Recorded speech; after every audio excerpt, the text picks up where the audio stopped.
Pero lo difícil va a ser cuando haga lo que sigue, la hoja de seguimiento. Ya estamos ya en la siguiente cita de mi paciente, ya le recomendé que viniera en un mes y ya mi paciente ya viene por segunda vez. Pongo en mi expediente la fecha y mi hoja de seguimiento que va a contener toda la información relativa a lo que sucedió durante este mes con los síntomas de mi paciente. Entonces esto se vuelve un poquito difícil porque luego ya tengo que analizar qué pasó. Entonces, después de la recopilación de la información en la hoja de seguimiento, tengo que hacer un análisis. Quizá este análisis es el más detallado, el más profundo, el más complejo, porque yo estoy ante la interferencia ya de un medicamento. Yo ya di un medicamento la vez anterior, ahora ya estoy recopilando información de los resultados. Y entonces viene lo difícil. ¿Ahora qué hago? ¿Sí? Después del análisis, tenemos que tener muy claro todos los conceptos que les comentaba, que desde mi punto de vista deben de ser unificados en nuestro lenguaje. Conceptos que parecen sencillos, pero que sí tenemos una diferencia importante en cómo los entendemos los diferentes homeópatas. Por ejemplo, ¿qué es una enfermedad para el homeópata? Normalmente, nosotros entendemos la enfermedad como el estado miasmático de los pacientes. El homeópata conoce nada más 3 enfermedades que Hahnemann nos dijo que eran las básicas y que de esas dependen las demás patologías. ¿Sí? A ver, vamos ubicándonos bien. Entonces, la enfermedad no es la patología. La patología es el nombre de la, digamos, de ese momento de mi paciente que voy a determinar a través de los signos y síntomas que estoy encontrando. Por ejemplo, mi paciente tiene una amigdalitis. Eso es una patología. Para el homeópata, eso no es una enfermedad. Simplemente son síntomas. Simplemente son los síntomas de una patología y que de alguna manera sí es bien importante que nosotros identifiquemos muy bien y nos hablemos en ese mismo lenguaje. A ver, ¿qué patología tiene tu paciente? No, pues tiene un cáncer de un astrocitoma cerebral. Ah, muy bien. ¿Y cómo se manifiesta? Ahí vamos ya a lo que es la enfermedad, o sea, cuáles son los síntomas de mi paciente. El paciente manifiesta su enfermedad a través de signos y síntomas. Ahora, si nosotros decimos, pues, que la enfermedad es el miasma, pues entonces nosotros tendremos que buscar esos síntomas y esos signos de estas 3 enfermedades que llamamos nosotros miasmas. Entonces, bien importante diferenciar. El homeópata conoce 3 enfermedades y muchos cientos de patologías. Patología es una hepatitis, patología es una influenza, patología es un COVID, patología es una amigdalitis, patología es una esquizofrenia, eso es patología. Para nosotros, la enfermedad sería el miasma. Es decir, yo tengo un paciente psicósico, tengo un paciente sifilítico, tengo un paciente trimiasmático con una preponderancia sifilítica, tengo un paciente trimiasmático con una preponderancia igual de las 3, entonces es un paciente cancerínico. Entonces, ahí sí nos estamos hablando de enfermedades. Para nosotros, entonces, los homeópatas, las enfermedades vendrían siendo los miasmas. Otra cuestión de que conceptos que es importante, ¿cómo nosotros nos referimos a los medicamentos homeopáticos? A veces decimos remedios, a veces decimos medicamentos, y como para no vernos en competencia de los medicamentos alopáticos, casi todos decimos, es que dale el remedio homeopático más semejante, cuando realmente lo que sucede es esto, miren, la sustancia se puede convertir en un medicamento y este medicamento puede llegar a convertirse en un remedio. Les voy a decir, y claro, les aclaro como al principio que son conceptos muy personales. La sustancia es simplemente cualquier elemento que existe en la naturaleza. Ejemplo de una sustancia es el agua, pero también es el polvo. Igual también es la aspirina. Esa sustancia, cualquiera que sea, si se utiliza con fines terapéuticos, es decir, si la utilizo para mejorar el estado de un paciente, entonces se convierte en medicamento. Entonces dirán ustedes, a ver, usted puso el ejemplo del agua. ¿El agua es un medicamento? Cuando se la doy a un paciente deshidratado, esta se convierte en un medicamento. Entonces, el medicamento cuando cura al paciente, cuando hizo su trabajo, cuando fue elegido de la mejor manera posible y llega a curar a un paciente, entonces este se convirtió en su remedio. Entonces, desde el punto de vista técnico, a cualquier cosa que nosotros le demos al paciente en nuestro consultorio, le vamos a llamar medicamento. Medicamento homeopático. No le vamos a llamar remedio homeopático, porque si a mí me dice alguien, es que fue el remedio homeopático del paciente, entonces ya lo curó. No, entonces sigue siendo su medicamento. ¿Sí? Muy bien. Vamos un poquito más rápido con los conceptos. Medicamento agudo, medicamento específico, policresto, el antimiasmático. Todos estos probablemente no los voy a tocar mucho aquí porque sí nos haríamos un poquito bolas, pero sí, por ejemplo, medicamento rápidamente, el agudo es pues el que uso cuando el paciente requiere un medicamento de pequeñas patogenesias, uno específico precisamente es el de más pequeñas patogenesias y que actúan generalmente en casos agudos o en momentos agudos. Un policresto pues es un medicamento que tiene y que consta de muchos síntomas, por ejemplo, sulfur. El medicamento antimiasmático es el que tiene más afinidad a hacer un trabajo y a presentar síntomas que corresponden precisamente a los estados miasmáticos con los síntomas más característicos. Y el medicamento que le llamamos intercurrente es el que damos entre una toma y la otra, independientemente que sea, si es un estado agudo o es un medicamento específico o es un medicamento que vamos a dar en tomas diarias. Pero ese medicamento intercurrente es precisamente entre las dos tomas que hemos dado, por ejemplo, la del mes pasado y esta, entonces este mes pasado fue un medicamento intercurrente. Esto es bien importante para el análisis posterior a la administración de un medicamento. Todos estos conceptos que vamos a ver ahorita, lo vamos a ver rápido, vamos a tomar en cuenta que estamos haciendo un análisis de la hoja de seguimiento que dijimos. Estamos todavía en la hoja de seguimiento, viene siendo la segunda, tercera, cuarta, las siguientes visitas de mi paciente que debo hacer esto. Debo yo conocer qué es una agravación. Así rápido les digo, la agravación es el aumento de intensidad de un síntoma. Fíjense bien, muy importante, es el aumento de intensidad de un síntoma. Para no hacernos tantas bolas, ahí le dejamos. ¿Qué es la mejoría? Pues lo contrario, la disminución de la intensidad de un síntoma. Esto también agréguenle intensidad o frecuencia, porque estas dos todas estas características van juntas. La intensidad y la frecuencia del síntoma son muy útiles para valorar el resultado. Entonces, ¿qué es la exoneración? La exoneración es la aparición de síntomas o acciones emuntoriales. Es decir, lo que el cuerpo saca, sudor, lágrimas, excremento, orina, cuando aumenta o cuando cambia la característica de alguna de estas emuntorios, podemos decir nosotros que está el paciente exonerando, sacando. No necesariamente la exoneración de algo físico va a ser con físico.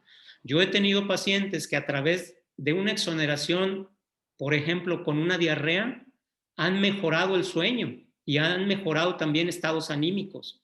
Mucha gente cree que a lo mejor la exoneración en el punto emocional o en el área emocional tiene que ser también del área emocional y yo he visto que no. Yo he visto que las exoneraciones físicas también traen una mejoría a veces en el estado emocional y al revés también. Si el paciente llora, se siente bien y se le va bajando un poquito los síntomas o disminuyendo un poquito los síntomas de la colitis. Es muy importante entender ese proceso de exoneración. Jamás un proceso de exoneración va a ser peligroso para el cuerpo si es que fue originado por el tratamiento homeopático. El tratamiento homeopático tiene la característica de ser muy, muy respetuoso de la existencia del humano, del paciente. Digo humano, pues también animales, pero del paciente. O sea, a través de un medicamento homeopático nosotros no podemos dañar tanto al cuerpo de una persona, aunque tenga una exoneración muy importante. Luego viene la experimentación terapéutica, muy importante también. La experimentación terapéutica es lo que normalmente decimos como experimentación. Yo le pongo terapéutica porque es una diferencia contra la experimentación pura. La experimentación pura es cuando estamos haciendo trabajo de buscar las propiedades curativas que tiene una sustancia nueva. En el caso de la experimentación terapéutica es la aparición de síntomas que el paciente no tenía, pero que el medicamento lo tiene integrado en su patogenesia. Es decir, el medicamento que le dimos al paciente sí tiene esos síntomas que mi paciente está presentando actualmente. ¿Qué hacemos? Le preguntamos al paciente, a ver, dice usted que se puso más mal, que se agravó, porque así llegan los pacientes, ¿eh? Primer punto, no es una agravación. Fíjese que es que yo no tenía ese dolor y después de que me empecé a tomar las gotas, empecé con un dolor de cabeza tremendo. A mí nunca me duele la cabeza. ¿Cómo es su dolor de cabeza? Pues es en forma de cinturón, como si me apretara. Entonces ya estamos nosotros viendo las características de modalidad de esos síntomas que mi paciente desconoce y nos vamos a ver su expediente y vemos que le dimos, por ejemplo, pulsatila y que su dolor de cabeza coincide con el de pulsatila. Entonces, ¿qué pasó ahí? Pues el paciente se pasó, o más bien nosotros nos pasamos de estímulo. Nosotros se nos olvidó quizá decirle al paciente, en cuanto mejore, lo deja. Que ese es un error que tenemos cuando comentábamos lo de las explicaciones que le damos al paciente. En las explicaciones del paciente debe estar incluido, bien importante, cuando queremos que el paciente deje de tomar el medicamento para evitar precisamente la experimentación de esa sustancia, que para muchos pacientes es demasiado molesta. Nunca vamos a matar a un paciente con una experimentación terapéutica, eso se los garantizo. Aunque muchos creen que sí, ¿eh? No es posible. No es posible. El cuerpo del paciente tiene un punto de resistencia y un límite que no va a sobrepasar la homeopatía. No podemos atentar contra la naturaleza, que es la vida, a través de la homeopatía. Luego viene la paliación. ¿Qué es la paliación? Bueno, la paliación es la desaparición temporal de los síntomas que está presentando en ese momento mi paciente. Es decir, lo desaparezco mientras, pero no lo estoy eliminando por completo. Ejemplo, cuando doy un analgésico para un dolor de muelas, esa muela puede estar picada y entonces pues yo nada más estoy paliando. Entonces estoy disminuyendo la intensidad o la frecuencia del síntoma sin causar un evento curativo. Eso es lo que es la paliación. Y eso es lo que generalmente se consigue con los sistemas alopáticos. Llámese también la homeopatía administrada en forma alopática. Cuando combinamos dos medicamentos, cuando damos varios medicamentos en secuencia en el mismo día, generalmente estamos haciendo paliación. Ahora, la paliación no está en contra de la necesidad de un tratamiento. En muchos casos agudos, y sobre todo en los que ponen en riesgo la vida del paciente, Hahnemann nos dice en el órgano que podemos y debemos de sacar al paciente de ese estado a como dé lugar, dice incluso, combínalos, júntalos, pero no esto lo hagas en los estados crónicos. Esto está prohibido en los estados crónicos. Porque cuando nosotros hacemos mucha paliación, vamos a llegar al punto de la supresión. La supresión sería lo contrario a la curación. Ahorita vemos.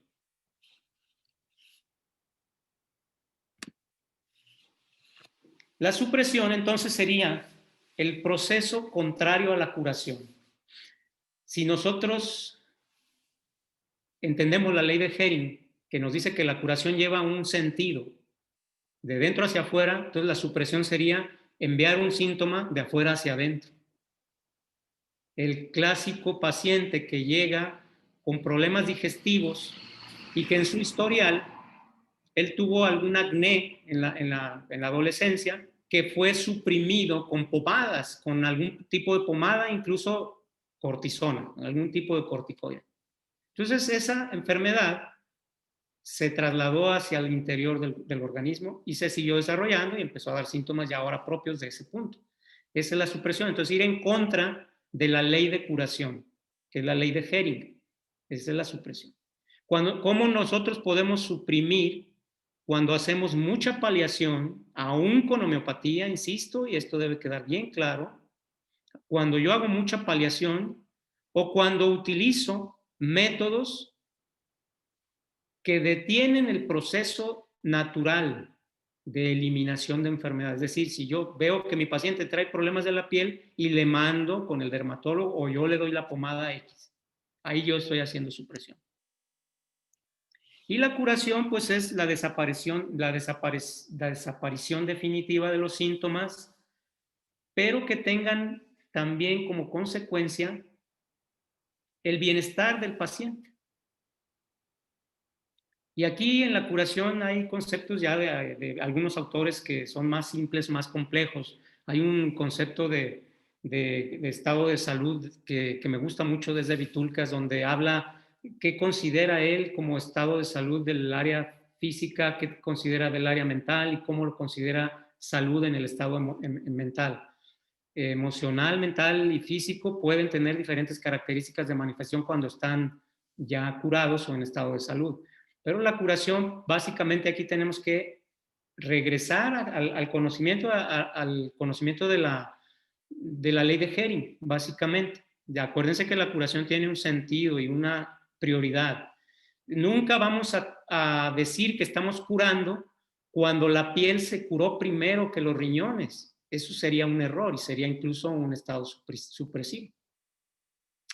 Ahora, la regresión es la aparición de síntomas que tienen que ver con la historia patológica de mi paciente. O sea, son síntomas que mi paciente ya presentó en algún momento y que vuelven a aparecer a raíz de mi tratamiento. ¿Por qué aparecieron si ya estaban curados? Pues porque no estaban curados. Esa es la primera. Segunda, porque mi paciente está en un proceso que ya dijimos que es el sistema curativo que tiene el paciente, que se debe estimular a través de un medicamento. No entra en automático, sino que debemos de estimular la curación a través de los medicamentos. Y cuando el paciente responde, entonces nosotros vemos en ocasiones que mi paciente mejora sus síntomas recientes y luego nos dice, oiga, pues sí me mejoré del dolor de cabeza, pero fíjese que se me había olvidado decirle que yo cuando era joven, cuando tenía 30 años, yo sufría mucho de las hemorroides y fíjese que cree que últimamente pues me salieron otra vez las hemorroides. ¿Y con qué se las curó la otra vez? Bueno, es que me dieron unas pomadas y unos tratamientos locales. Ahí es donde también entramos nosotros a la explicación al paciente. Recuerden que nosotros como homeópatas también tenemos que ser educadores en salud del paciente. Debemos de explicarle por qué sucedió esto. El paciente puede tomarlo como algo malo. No, pues fui con el homeópata y ahora ya hasta lo más viejo se me está regresando. No, pues entonces sí estamos mal. Cuando nosotros nos ponemos contentos cuando vemos una regresión sintomática, porque sabemos que estamos cumpliendo con esta ley de curación de Hering que nos dice que los síntomas deben ir desapareciendo de lo presente hacia lo más histórico, hacia lo más pasado. Eso es una señal de curación. Yo les digo a mis pacientes, mire, sus síntomas, sus hemorroides aparecieron porque no estaban bien curadas. Si sigue usted en su tratamiento y su cuerpo responde en forma curativa, quizá es la última vez que va a ver sus hemorroides. Y entonces el paciente percibe esto en una forma diferente. Ahora sí lo percibe de diferente manera y no con el objeto de, no, pues ya no voy con el homeópata. ¿Cuánta gente por falta de esa famosa explicación que yo les estoy diciendo, que va después de haber dado el medicamento y antes de que se vaya el paciente en la primera visita, ¿cuántos pacientes ya no regresaron? Simple y sencillamente porque consideraron que tuvieron o sea, les fue mal con la homeopatía porque, ahora tengo las hemorroides, ya tenía 20 años que no me daban no me aparecían, ya no regresan. Entonces, ¿de quién fue el error? Fue del homeópata que no explicó las posibilidades que tenía el paciente. Entonces hay que tener mucho cuidado también con ese compromiso que tenemos de educar a nuestros pacientes en la homeopatía. Claro, no nos vamos a dar un diplomado, pero cosas básicas creo que es importante que las tengamos que comentar con nuestros pacientes. ¿Qué es una recaída? La recaída es la reaparición, así tal cual. La recaída es la reaparición de un síntoma que el paciente ya había desaparecido. Es decir, yo le di el medicamento al paciente, se le quitó el dolor de cabeza, pero después, a los 15 días, a los 3 semanas, le volvió ese dolor de cabeza. Ese dolor de cabeza tenemos que valorar qué tan intenso fue esta vez y qué hubo atrás de este dolor de cabeza, porque generalmente una recaída siempre se da después de un proceso sumamente estresante para el paciente. Hay que tomar en cuenta siempre al paciente. No es que sea estresante para mí, sino que el paciente lo perciba como estresante para él. Quizá la muerte de un familiar, quizá lo robaron, quizá lo estafaron. Hay quien no le importa que lo estafen, no causa tanto estrés en su organismo, pero cuando ese estrés es muy fuerte, las recaídas son a veces también al 100%. Es decir, nosotros tenemos recaídas en diferentes porcentajes, generalmente en relación al grado de estrés que se está viviendo. Por decir, un paciente que medio se asustó y pasó rápido, a lo mejor su recaída va a ser mínima, un porcentaje mínimo de recaída, un 5, un 10% en la recaída. ¿Qué es una agudización? Digo, no les estoy diciendo qué vamos a hacer, porque esto es todo un rollo, es toda una cuestión que tenemos que analizar más a detalle y ver qué se tiene que hacer. Pero ¿qué sería una agudización? Pues el aumento de intensidad de un síntoma que ya se tiene. O sea, no es que apareció un síntoma con mucha fuerza, no, simplemente que es el síntoma que yo ya tenía se me intensificó más o se me hizo más frecuente. Estamos hablando, acuérdense, del proceso de la curación. Estamos dentro del proceso de la curación. Mi síntoma se agudizó, o sea, se me volvió a ir para arriba, independientemente de que puede ser que había desaparecido y volvió a aparecer, pero sin el contexto de la recaída, porque no está asociado a un estrés. En la agudización puede ser, por ejemplo, los casos de los pacientes asmáticos, que durante el tratamiento no tuvieron, perdón, que antes del tratamiento tenían 5 o 6 crisis al mes y que durante el tratamiento tuvieron 2. Entonces yo ahí estoy viendo una agudización de su estado miasmático. Es la presencia de ese tipo de enfermedades o de patologías, perdón, que se presentan en esa forma, en ese estilo. Bien. Cuando nosotros tenemos ya toda la información de que si el paciente se agravó, se mejoró, tuvo recaída, etcétera, etcétera, toda esa información la vamos a pasar por el filtro del conocimiento de las 12 observaciones de Kent o las 22 observaciones de Vitulcas, que es muy importante darles una revisada siempre. Para mí, las más completas son las 22 observaciones de Vitulcas porque toman en cuenta por separado el área física, el área emocional y el área mental, y aparte la energía. Las observaciones de Kent son más generales, hablan de que el paciente se mejoró, pero hablando de que mi paciente tiene 3 áreas, que es básicamente el área física o el área mental y el área emocional, pues algunas se mejoran y las otras empeoran. En ese sentido, Vitulcas es más específico en esa cuestión. Entonces, agarramos la información que también es información que vamos a colectar a través de la historia clínica, en la hoja de seguimiento. y entonces la pasamos a través de estos filtros. Y ya de ahí vamos a saber qué hacer. Si vamos nosotros a dar un medicamento diferente, a dar el mismo medicamento con una potencia diferente, a dar un antídoto porque tuvimos una experimentación terapéutica severa, o como dice Vitulcas, seguir observando. Cuando ustedes lean a Vitulcas y escuchen esta frase de seguir observando, él se refiere al placebo. Él se refiere a que debemos dar un placebo, o sea, nada que haga un estímulo en el cuerpo del paciente, pero que el paciente sienta que está atendido. El placebo debe contener esa parte emocional hacia el paciente. El paciente debe sentirse apoyado por eso. Les digo, es como el clavito del que se está sosteniendo el paciente. Imagínense que nosotros fuéramos súper ortodoxos y que muy buenos homeópatas, pero con la pura toma única le decimos al paciente, aquí está su toma, lo veo en un mes, ¿no me va a dar nada? Pues no le voy a dar nada, ya le di el medicamento. ¿Qué pasaría con el paciente? Nos deja. Entonces el placebo es ese clavito del que queremos que se agarre el paciente. Incluso el paciente necesita a veces que el placebo... Yo tenía un maestro, el maestro Luis Cepeda, que me sorprendió cuando nos comentó esa cuestión y la verdad se los comparto porque es muy importante. Nos dice, miren, el placebo es tan importante, a mí, mi esposa, no me acepta que nada más le dé una toma. Me dice, dame mis chochitos. La esposa del doctor, ¿eh?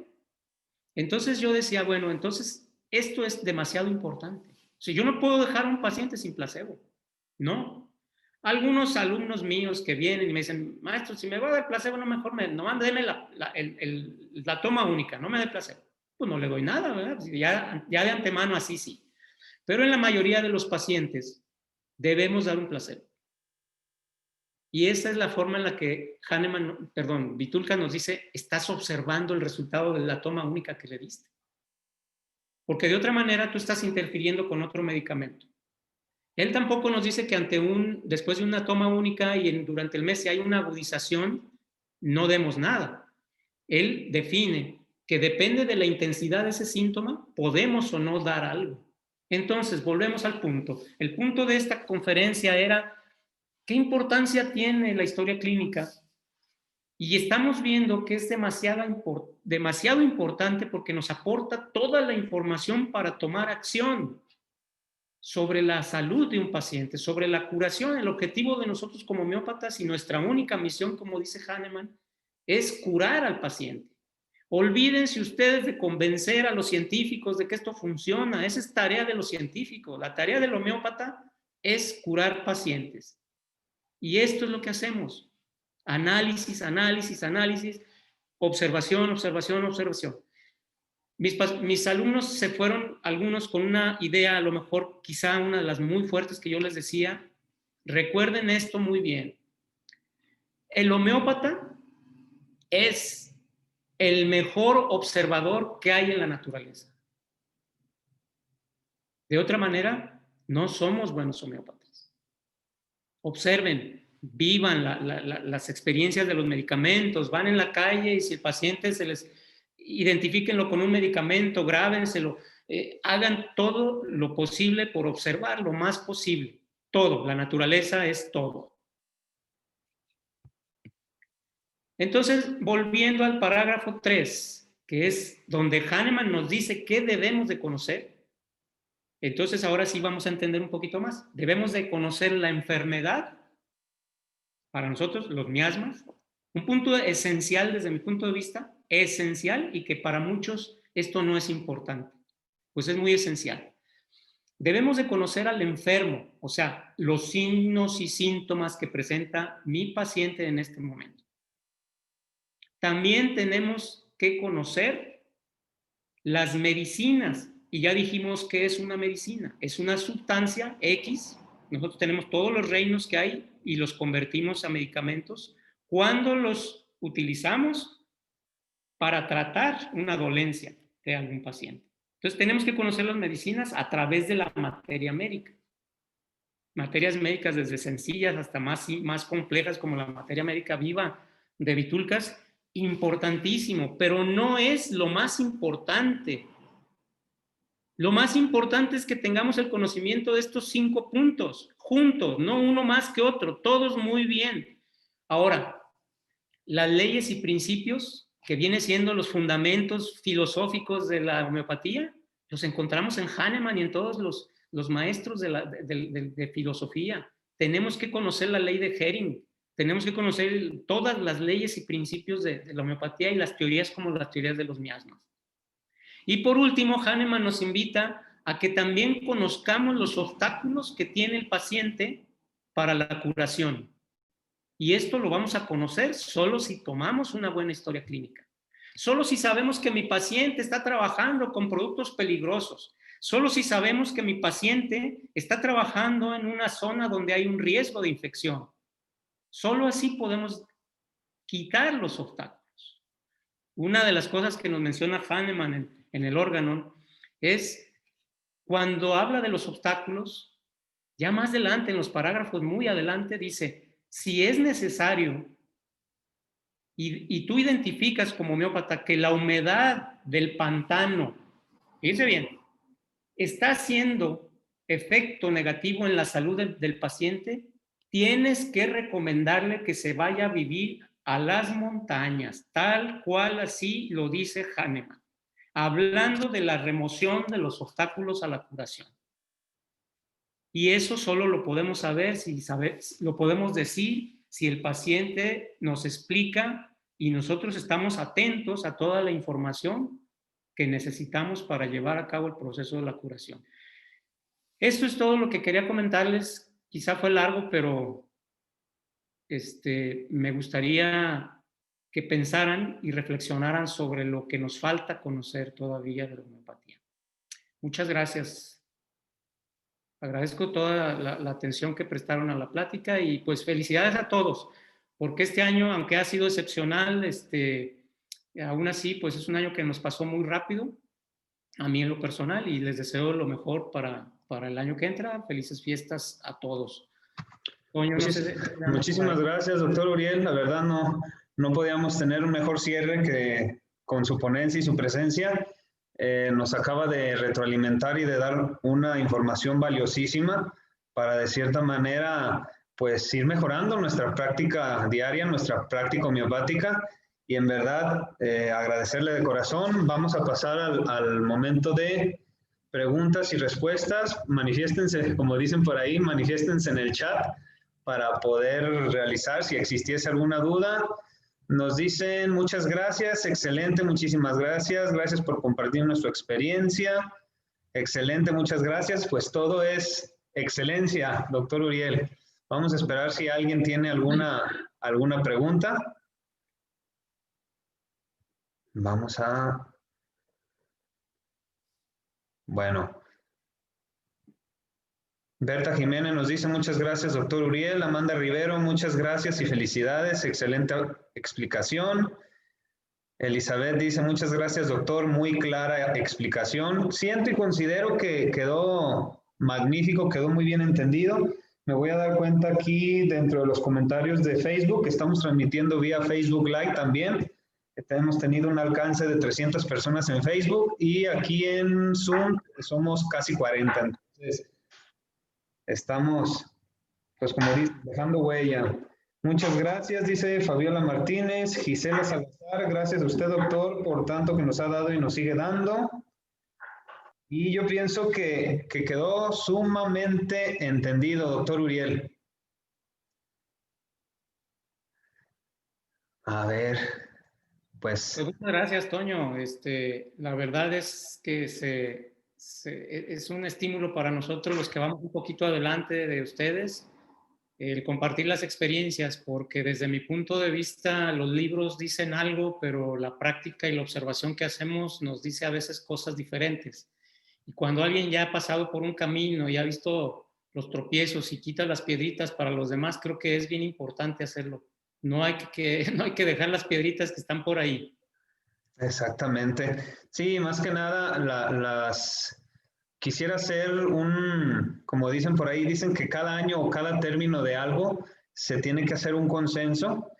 Y yo quiero agradecer explícitamente a los 20 ponentes que a lo largo de estos 4 meses, porque Hablemos de Homeopatía inició exactamente el 26 de julio, 20 ponentes se hicieron presentes dentro de esta plataforma, dentro de este espacio, tanto de talla nacional como internacional. Agradecerles a las casi 700 personas que se han suscrito a lo que es el canal de Hablemos de Homeopatía para estar ahí cada domingo viendo las repeticiones cuando no tienen oportunidad de verlas en vivo. Y también gracias a esas, pues, no sé si decirlo o no, pero a esas casi 10,000 personas que nos han visto en todas las ponencias. Son 10,000 vistas que gracias a ellos, pues, esto está creciendo. Un auditorio de 1,100 personas a lo largo de estas 20 ponencias en lo que es la plataforma Zoom y un alcance desde que hemos estado transmitiendo por vía Facebook de casi 2,500 personas. Entonces, considero que las personas que tienen que aportar, pues hay que buscarlos, y yo sé que para otra vez que lo invite, yo sé que para otra vez que exista la intención de invitarlo, usted va a estar aquí, porque lo admiro mucho, es una persona que le tengo muchísimo cariño y no me queda más que agradecerle todo lo que nos ha dado pues yo me imagino que a 30, 40 generaciones de egresados de homeopatía. Gracias. Gracias a ustedes, Toño. Felicidades. Muy bien, aquí nada más para leer los últimos. Fue sencillo y muy claro. Gracias por compartir su experiencia. Gracias. Esmeralda Gordillo dice, felicidades, muchas gracias y bendiciones por todo lo compartido y lo que falta. Así es. Esto nada más es la última del año 2020, pero en el 2021 venimos con todo. Héctor Peñalosa dice, doctor, gracias por la ponencia. Excelente. Y doctor Antonio, por su generosidad y su gran esfuerzo para este espacio. Feliz Navidad y próspero 2021. Gracias. Ever dices, gracias por ubicarnos en lo que es clínica práctica. Quisiera un comentario respecto a experiencias que tenga si ha trabajado con homeopatía compleja. No, realmente no trabajo yo más que nada más la homeopatía unicista clásica. Damos un solo medicamento cada vez que el paciente viene y respeto mucho. Incluso a veces sé de algunos buenos resultados del complejismo, pero en ciertos momentos de agudización o estados físicos muy específicos. La verdad, yo no la utilizo, me basta. Desgraciadamente no puedo tener una opinión diferente, pero me basta con lo que yo hago porque no puedo opinar de lo que no hago también. Pero sí, no, normalmente no lo hago. Yo utilizo básicamente homeopatía clásica unicista y utilizo en las potencias, que también probablemente va a ser alguna pregunta más adelante, yo utilizo las potencias centesimales corsacovianas, las que utiliza Vitulcas. Las C, las potencias C o CK, que algunos laboratorios ponen con CK. Perfecto. Pues aquí yo pienso que ya no hay más comentarios. Vamos a despedirnos. En verdad, agradecerle, Dios lo bendiga. Aplausos y bendiciones para usted, doctor Uriel. A los demás que tuvieron oportunidad de seguirnos, en verdad quisiera verlos el siguiente año, si Dios nos lo permite. Regresamos el 10 de enero, Dios mediante. Tenemos 3 o 4 domingos de descanso, pero agenden el 10 de enero que regresamos con todo. Ya más adelante les daré el tema que un servidor, voy a abrir el año, un servidor les va a compartir el 10 de enero, ya posteriormente les daré a conocer el tema que les voy a regalar, ¿sale? Muy bien, doctor Uriel, Dios lo bendiga, cuídense mucho, buenas noches. Buenas noches, hasta luego. Buenas noches a todos. Gracias, feliz noche. Gracias, buenas noches a todos. Buenas noches.